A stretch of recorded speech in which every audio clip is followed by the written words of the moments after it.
Вашингтона, Соединенные Штаты Америки, господин Иравани, доктор философии, директор Центра исламских и ближневосточных исследований. Прошу вас.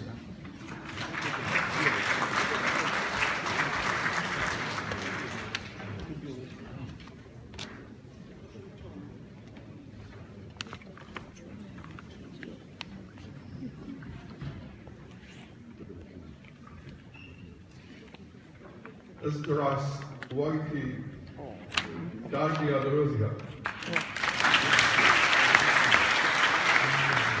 I'm very honored to be here today among you here, distinguished guests, professors, scholars, students, lovers of wisdom and intellect, seekers of truth. I would like to take this opportunity also to thank all of those who made it possible for us to be here.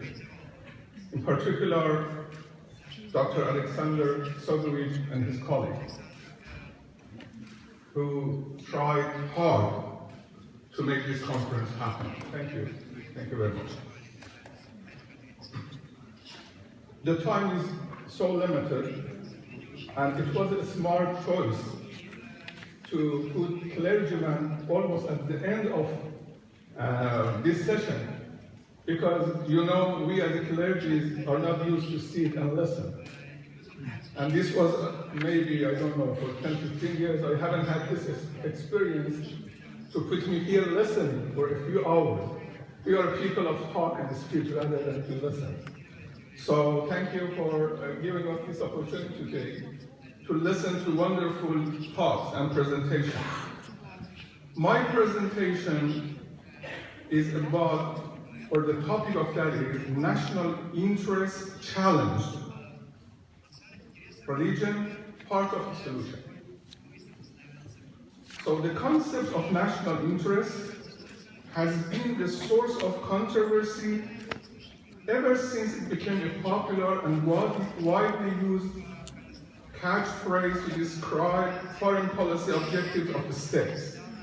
Although the concept had been used in some variants before the 20th century, it is only after the Second World War that its application became paramount in describing, explaining, and prescribing foreign policies of nations.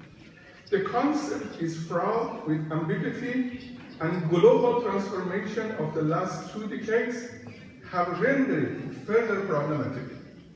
Globalization is the emergence of identity claim. Globalization, the emergence of identity claim within the across states and ongoing transnational issues that intertwine the interests of international and national actors have called into the question the utility of the notion of national interest. One of the most development of the recent time has been the birth of religious-inspired identity politics and governments in the Middle East and Africa that do adhere to some form of religious governance.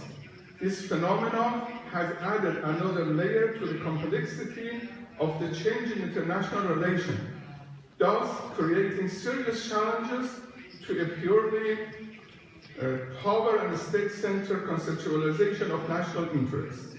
In my paper, if you have time to read it, I intend to focus on how religion has become an important variable in shaping the state-to-state relations and transnational process. Furthermore, my paper will try to suggest how and in what ways religion can play a positive role in addressing challenges generated by these developments.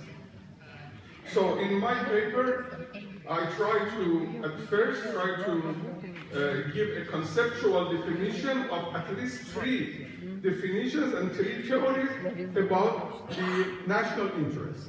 However, I believe those are all traditional definitions, and then we have to look at the new development that changing the understanding and definition of those traditional understanding of national interest.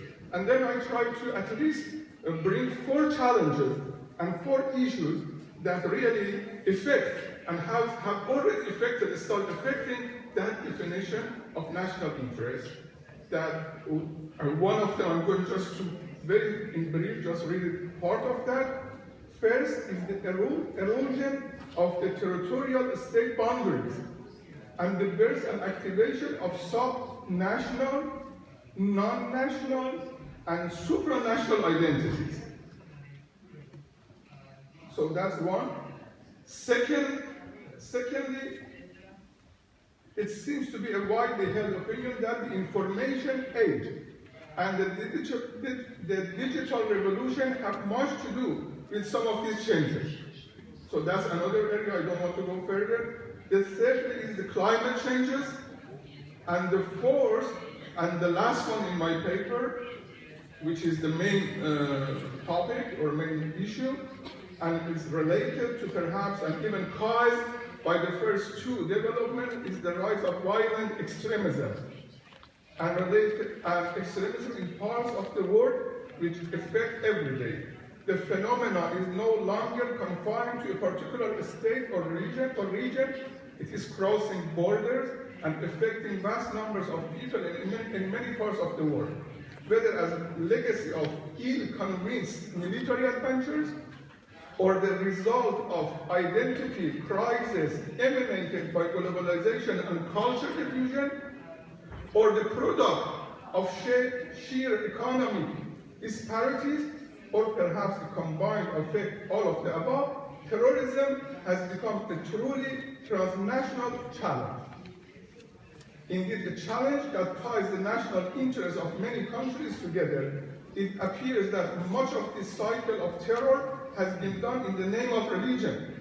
But to sufficiently and effectively respond to this challenge, one must look beyond the simple and distorted narrative of Islamic terrorism. Historically, religiously motivated groups have not been the primacy users of terrorism and extremism and extremist narratives in advancing their cause. Secular ideologies have been as much and perhaps more responsible for atrocities. And then I try to suggest some ideas that how religion, which unfortunately in today's world, in majority of the area, has been used as a source of conflict, can be used as a source of peace, and how we can stop and prevent radicalization, and how we can go towards ridiculization of the Muslim society. So this is my paper. I wish all of you a pleasant stay, those who are coming from overseas, and I wish for the nation, for the great nation of Russia, a prosperity, peace, and success. God bless you all. Спасибо.